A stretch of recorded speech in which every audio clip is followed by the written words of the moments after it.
ეს კადრები 2011 წლის 12 მაისს არის გადაღებული.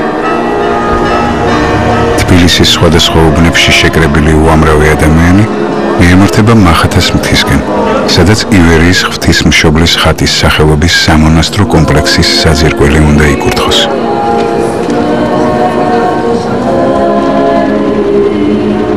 ამ ცერემონიას საქართველოს სამღვდელოებასთან ერთად მსოფლიოს სხვადასხვა ქვეყნებიდან ჩამოსული სტუმრებიც დაესწრნენ.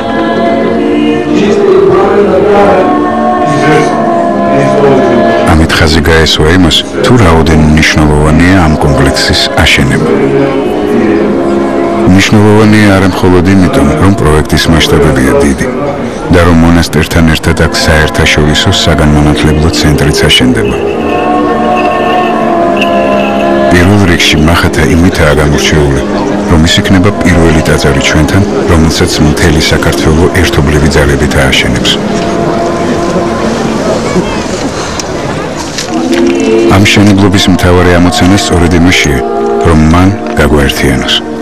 თუ ამას შევძლებთ, მაშინ მახათა მართლაც იქცევა გამორჩეულ ადგილად, ქართული ხალხის კიდევ ერთ სულიერ ავტოპორტრეტად. და ადგილად, სადაც როგორც ეს საძირკვლის კურთხევის დროს ითქვა, თავად ღვთისმშობელი დაიდებს თავის ბინას საქართველოში.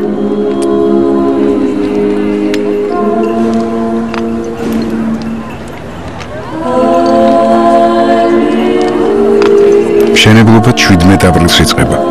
უჯერა, მასში მთელი საქართველო მიიღებს მონაწილეობას.